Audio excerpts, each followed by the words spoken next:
Welcome to a special series of our conversations on African philanthropy with me, Peginkos Moyo, the Director of the Center on African Philanthropy and Social Investment. We are shooting this special episode at the margins of the East Africa Philanthropy Network Conference in Zanzibar. For the next couple of episodes, you will be hearing from participants sharing on systems change and other forms of philanthropy. Enjoy the series. CAPSI Podcast Series, Conversations on African Philanthropy.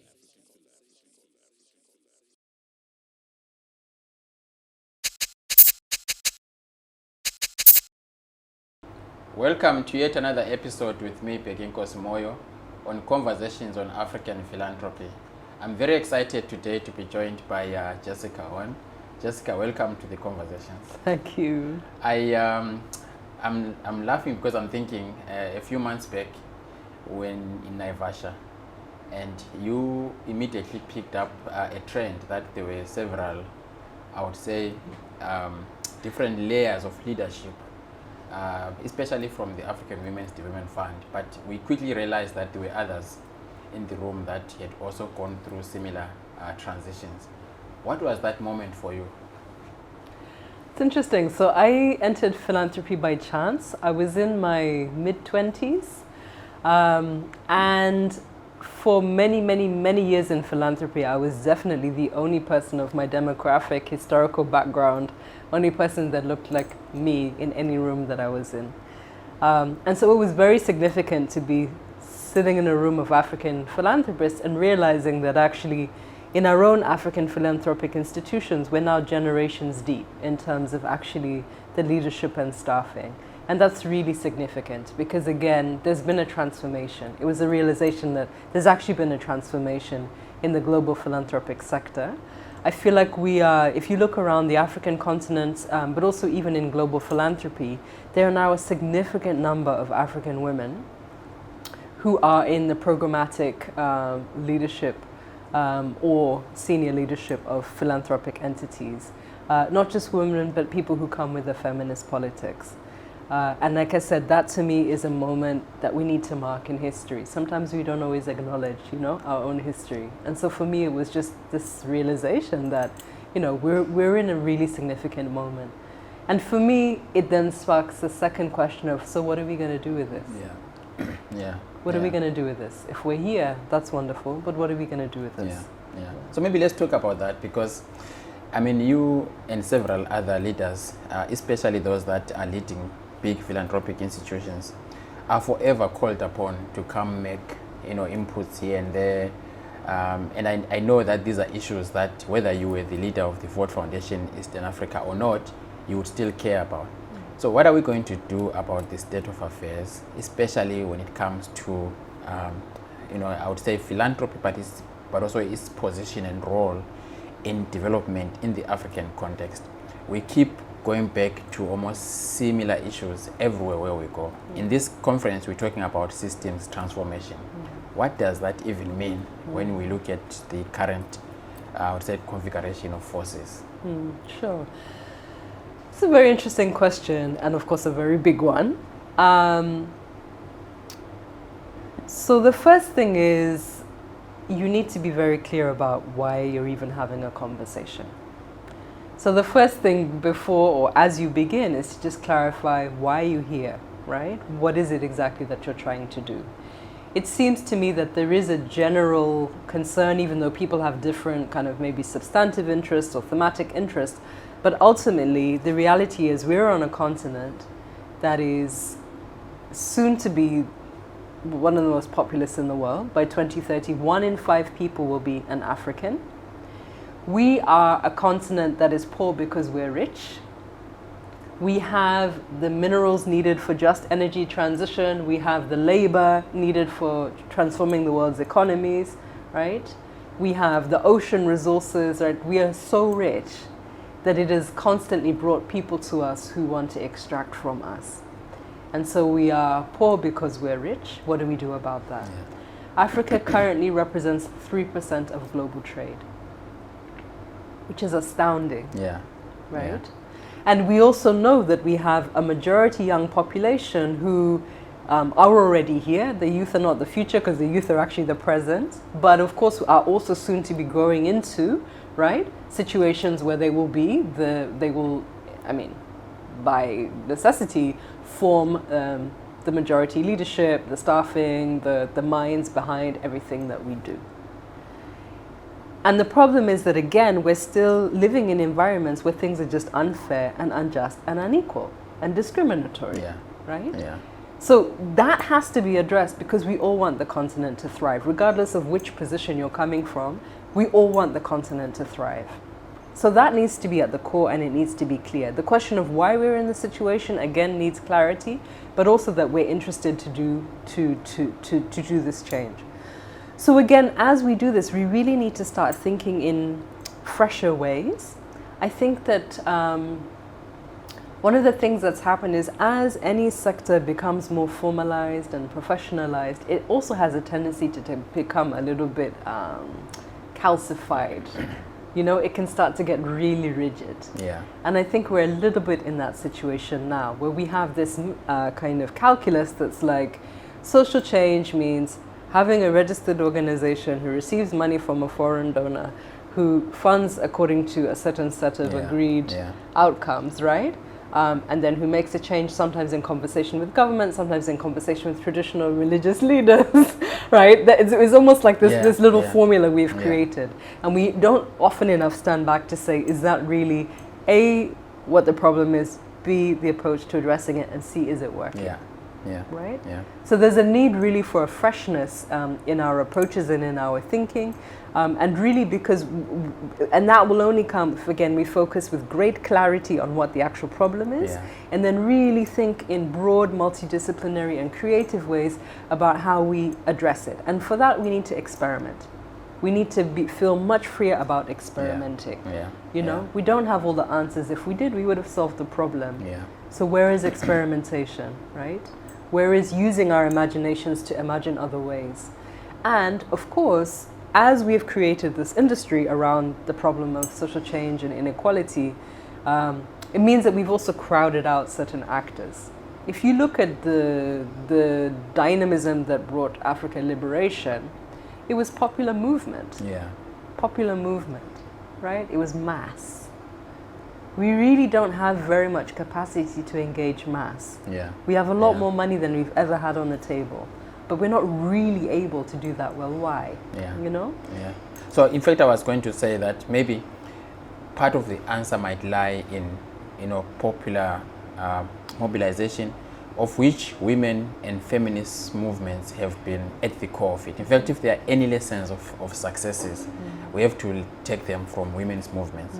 And this has been, you know, something that, as far as I've known you, you have really been working in areas of women's empowerment, feminist movements. Shouldn't we be maybe positioning more and centering more, you know, feminist approaches to everything, whether it's grant making, programming? Because at least we know that where there's been struggles from that perspective, there have been some advances. I mean, of course I'm going to say yes. Of course I'm going to say yes. And again, you know, people organize out of necessity. I think, you know, the reality is that patriarchy and that deep system of sexism and its interrelated oppressions has been an engine of structuring our societies for a very long time. And the problem is that it's not good for us. You know, it creates epidemic levels of violence, epidemic levels of exclusion, and it means that we're really not enabling our people, right, to be free, right? Because we're also people, right? And so absolutely, a feminist vantage point. I think some of the other things actually about a feminist vantage point that now others are realizing are important.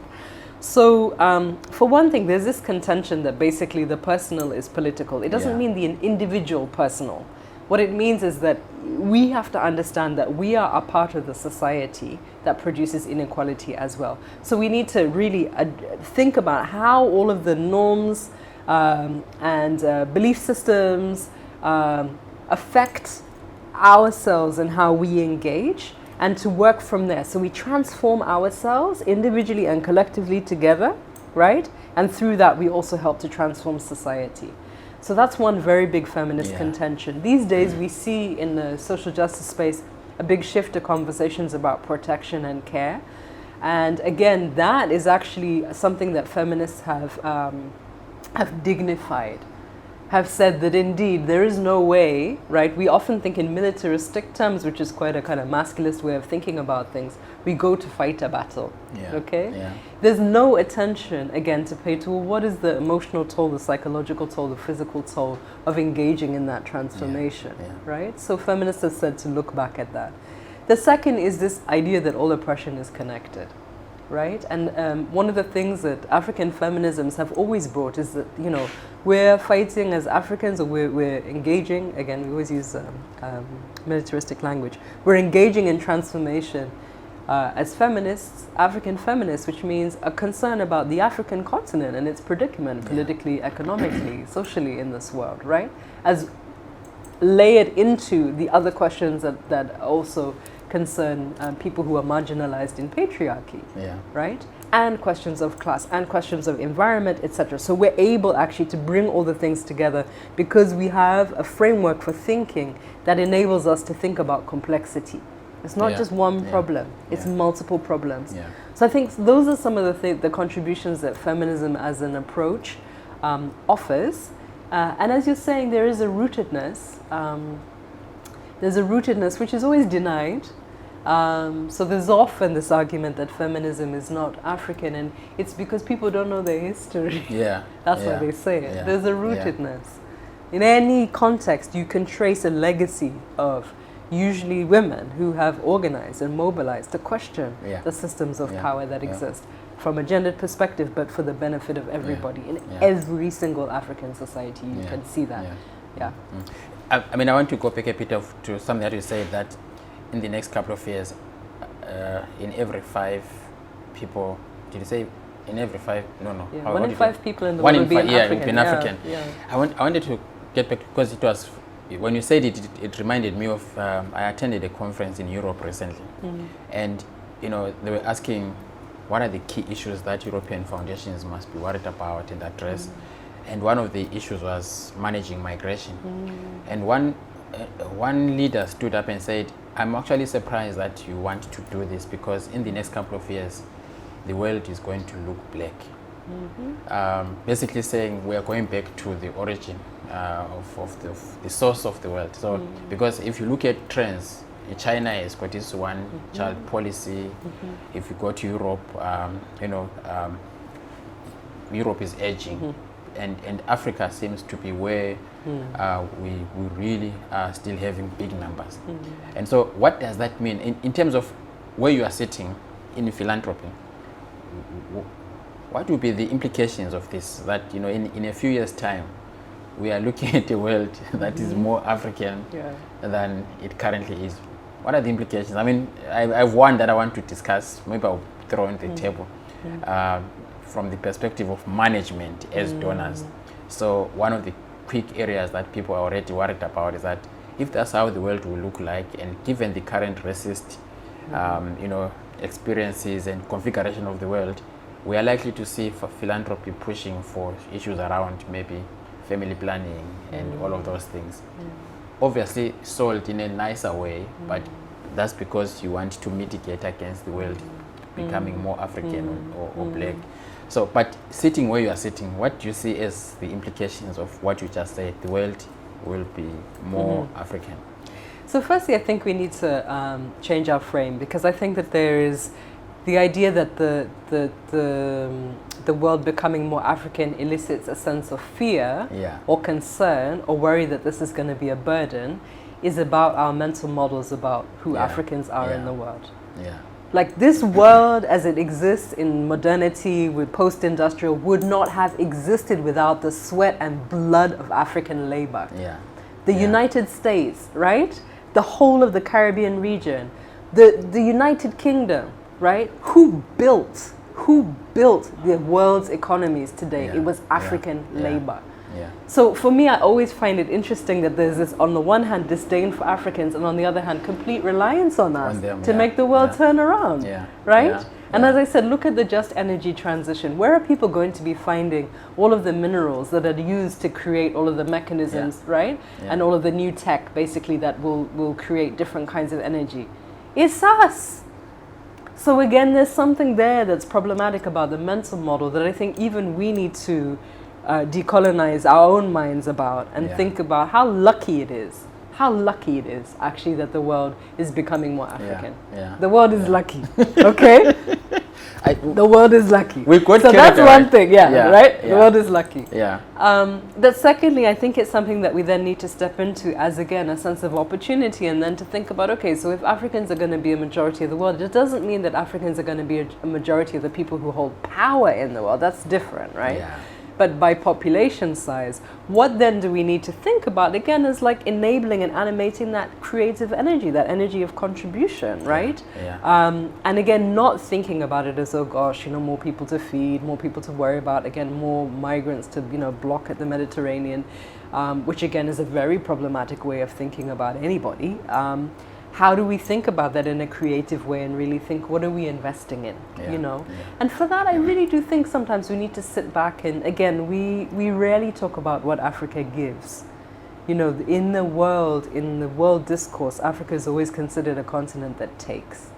And again, if we start really actually quantifying and qualifying what Africa gives, we will start thinking differently about it.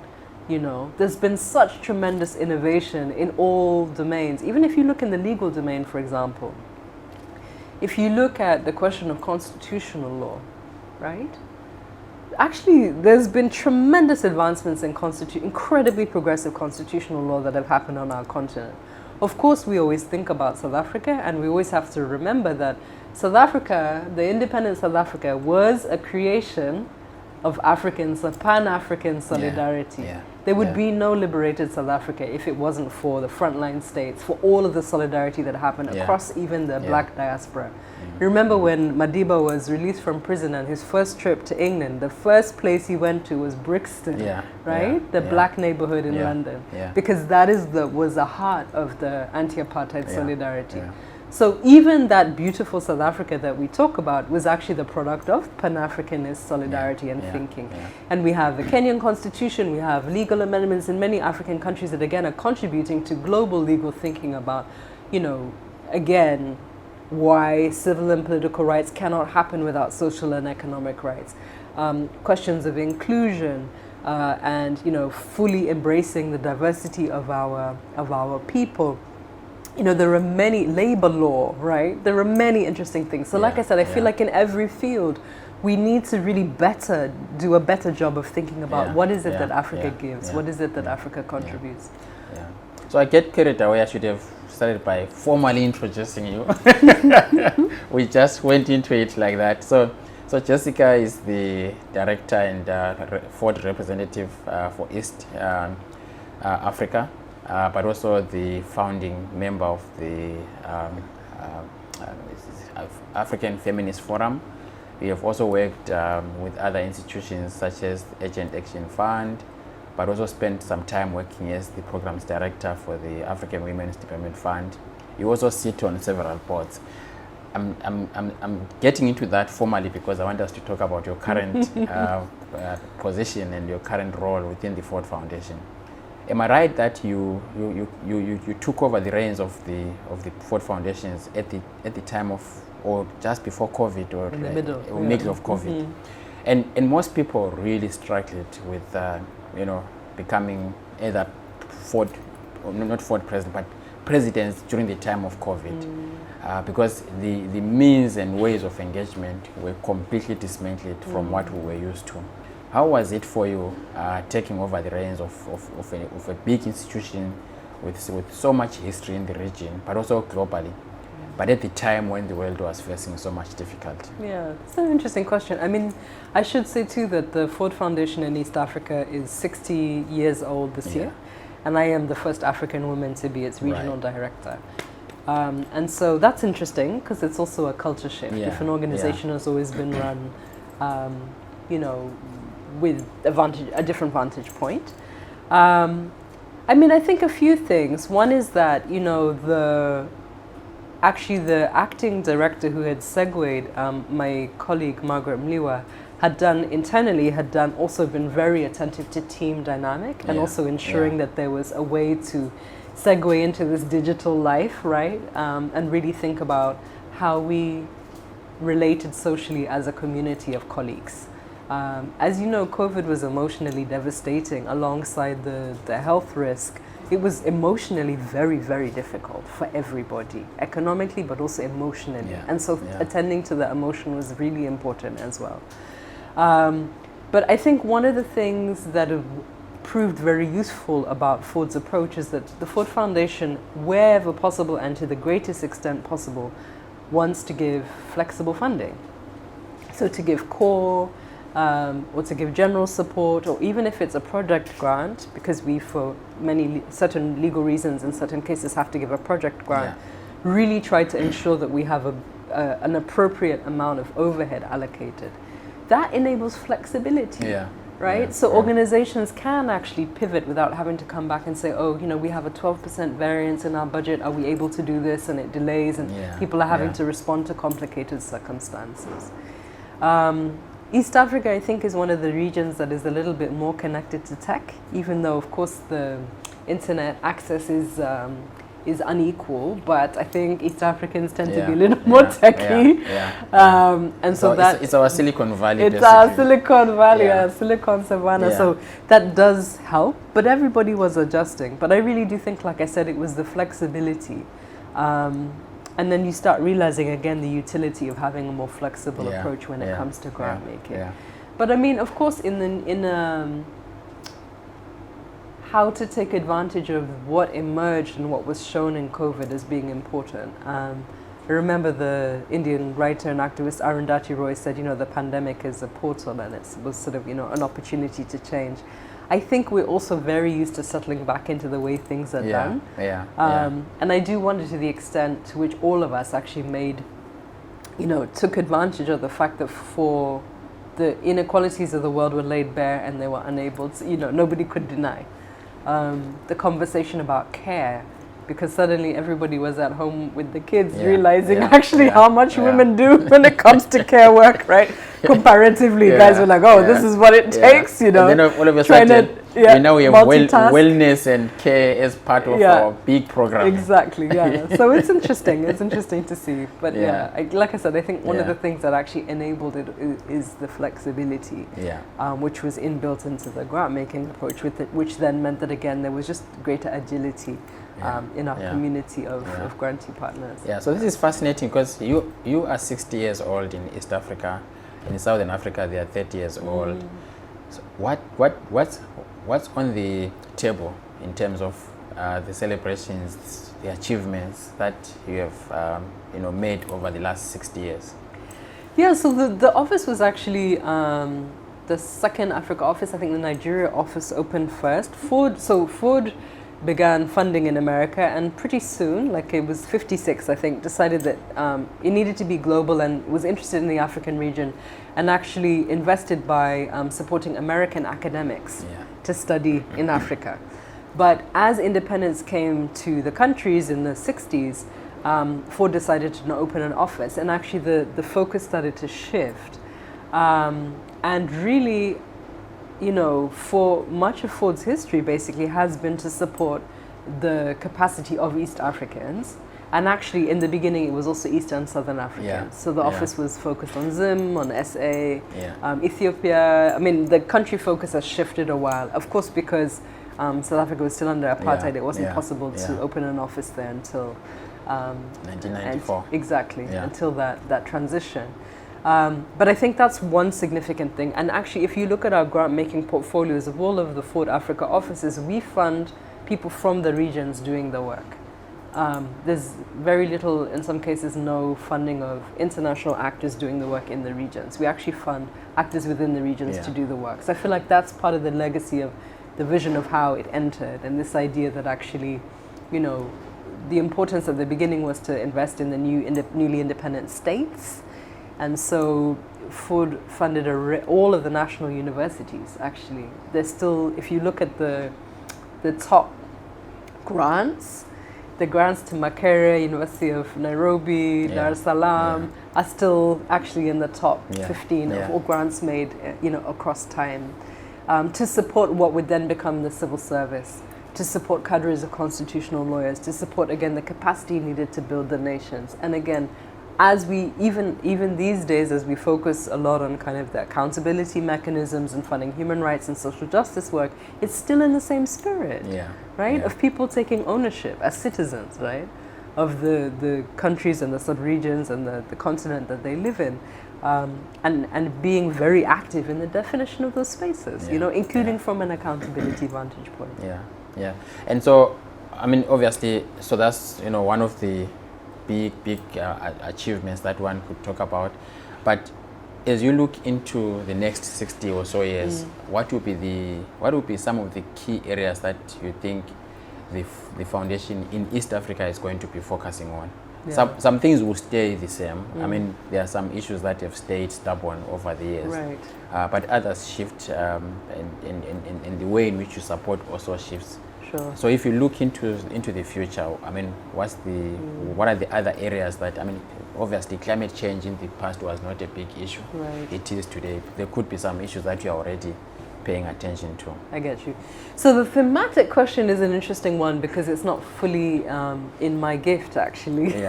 Ford actually has a centralized mandate, and so. But what I would say is this: so Ford invests in 3 streams of work. Institutions, which is perhaps the work we know best. Individuals, which we largely do these days through fellowships. But also sometimes in the choice of the institutions that we support is partly because they're brilliant individuals working in them. And ideas. Now, I actually do feel that we're at a little bit of an impasse when it comes to ideas. We've tried a lot of things. We meaning a collective we of people interested in transformation. But we also have some impasses in all spaces. And so for me, I'm very interested in encouraging us to go back to imagination and to really doing deep thinking, but also beginning to model new ideas, right? Model new ideas. And so for me, Ford is an independent donor. And so it is able to do in what they call in technical speak de-risk. So to be an early funder of, or the initial funder of. What's really interesting is if you look at the history of the Ford Foundation across time, some of its most significant contributions have actually been that. It's been systems change that's come about because of funding new ideas. And that's always in response to elements that are happening in the context that you're able as a donor to then bring together and kind of supercharge and put out into the world and see what happens to them. So the field of public interest law in the United States. Ford was the early funder to the National Endowment for the Arts, what became the National Endowment for the Arts, public broadcasting, right? In the East African region, again, like this constitutionalism and kind of like the birth and growth of constitutionalism is something that Ford has been very active in, as well as investing in East African philanthropy. Ford endowed, it was quite a while back, the Kenyan Community Development Foundation with Aga Khan, Uhai, supporting the East African Philanthropy Network and the different infrastructure that exists around philanthropy. So for me, I'm interested in Ford's capacity to engage as a systems change funder, and to help encourage the generation of new ideas that we then fund into to test them out, and see if and how they work, build traction around them, and then have that be a force of positive impact. So talking about this systems change and whatever, one of the things that the Ford Foundation did, and I think you're probably still doing it, I'll be keen to hear what your reflections are on the BUILD program. So in each office obviously selected some partners that they wanted to support over a period of 10 years, if I'm not mistaken, and really help them almost be sustainable, but be independent over time. How has that program worked, and is there appetite to extend it or to include other donors also in the same space? Because I think for me, when I first came across that, I said, wow, this is what we've been waiting for. Yeah. Basically, all funders must be Yeah. doing this. Yeah, absolutely. So BUILD was this initiative that started to be programmed in 2016. It was $1 billion globally to give, very significant 5-year grants to organizations that were fully flexible to enable them to, look at themselves, work out what they needed to step change, to innovate, to invest in the things that, again, most donors don't. So there was actually an evaluation done of the first BUILD program, and again, overwhelmingly, it showed that indeed that what BUILD was aiming to do was successful. Overwhelmingly, actually. Organizations managed to leverage far more money than what Ford had given them, increase their financial resilience, but also again invest in these things that, non-programmatic elements that ultimately are critical to the organizations being able to have programmatic impact. So BUILD has been very important, and again in the East African region, we've seen significant changes in the organizations that were invested in, and in particular budgets have really increased. I mentioned, that there was one organization, for example, that began with a budget of $35,000 and by the end of BUILD had a budget of 15 million. Wow. And there are a lot of similar kind of metrics just around the transformation. The problem has been that, again, we did this experiment to give fully flexible multi-year core support, but really almost nobody else did. And so the organizations are kind of operating in a similar universe. So my feeling is other donors basically need to learn from that experience, and again, Ford has de-risked the idea and has shown that the money won't be squandered, right? That and that the money will, again, invested in whatever flexible ways organizations want, will create programmatic impact, which is always a worry of giving too much overhead means that we maybe won't have an impact in programming. The BUILD program proved that that's not true, that actually you invest institutionally, you create stronger outcomes in the community. So for me, I think it's partly about Ford, but it's really more about the rest of the ecosystem saying Ford has de-risked this idea. The community has demanded it constantly from us. Ford has de-risked the idea. Let's follow and see to what extent we were able to give a similar kind of support. I'll be very fascinated if, and I don't know, maybe it's happening already. There's so many pockets of debates around decolonizing, philanthropy, localization, and all of that.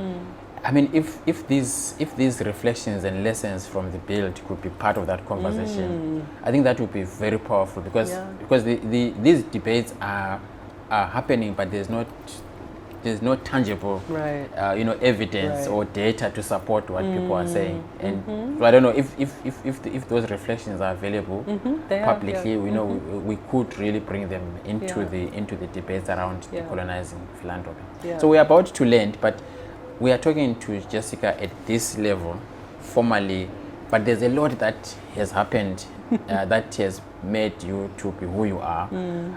So for example, one would say, what really prepared you in your professional career? You have done consultancies, you've worked for most of the feminist organizations, including one of the biggest in the continent. One would say, did those, or was that enough training ground for you to then take over this mammoth task? Or what are the other things that have really been influential in your life that have prepared you to be where you are today? So I would say it's family background. It's family background. So my father is a professor of African literature, political theater. My mother was a nurse, public health practitioner, midwife, that started studying when my dad was teaching at National University of Lesotho at that time, which of course was one of the core kind of anchors of the anti-apartheid movement, and so became politicized in the way that Southern Africans do. And so I was raised with analytical rigor, basically, because that was literally my family life, the types of conversations, the types of art I was exposed to, the conversations I was exposed to. I actually studied medical anthropology because my interest is in our embodiment. So we come into this world in our bodies. and any injustice or any liberation is experienced here first. Right. Yeah. This is actually where we experience justice or injustice. I just have That's a my moment. Like I just at this moment. Now I understand your analytical frame. Yeah. Yeah. So those are the two things I would say perhaps that I come from this like structural analysis that was also again rooted in. I would say it was the anti-apartheid, which was linked to a kind of Pan-Africanist frame, which was also linked to a kind of what we used to call third worldist analysis, right? Of that kind of political tradition was my family upbringing, but then again this fascination with embodiment, and so for me, I look at things as systems. Right? Because like I said, we look at our embodiment, but our bodies exist in a system of community and of power. And so you can only understand what happens to me if you understand what's happening to us. Yeah. So I think that for me, one of the things that I've surprised myself by working in philanthropy and staying here so long. But I think it's partly because of this ability to, what philanthropy offers is a bird's eye view, right? Which means it offers an ecosystemic view, which is actually my preference in terms of how I see the world. I would rather look at the world from an ecosystemic point of view and then think about how you change.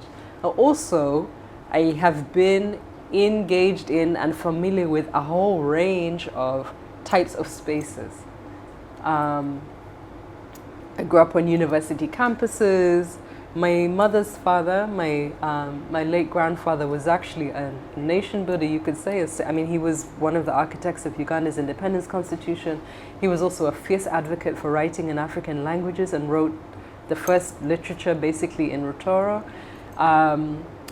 So a sense of that, lots of different spaces, different cross-class experience. And so for me, one of the things I find interesting about social justice philanthropy is that you have to pay attention to all of these different elements, right? You can't only think, okay, changing things means about changing things amongst elites, right? Or changing things is only about changing things in grassroots and everyday people's lives. The whole system is interconnected. And so I feel like because I have had an experience of the different pieces of it, I also am able to help think about how do we connect these pieces up. So I still find it pleasurable. Philanthropy.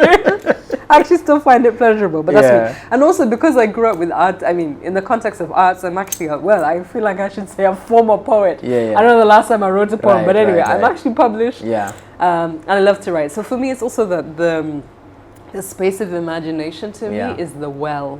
It's the well. And you have to keep going back there. So this is the kisima. Exactly, it is. It's the kisima. That place of creative imagination is our kisima, and we have to make sure that we keep going there and drinking from that water. On that note, thank you so much, Jessica. We have to keep going back to the well to drink that water that is going to nourish us, but also lead us to a world that is socially just. Thank you for making the time. Thank you so much. Okay, thank you too. Thank you. That was Jessica Horn, the director and representative of the Ford Foundation East Africa. Thank you for watching. See you next time. You've been listening to the CAPSI podcast series, Conversations on African Philanthropy.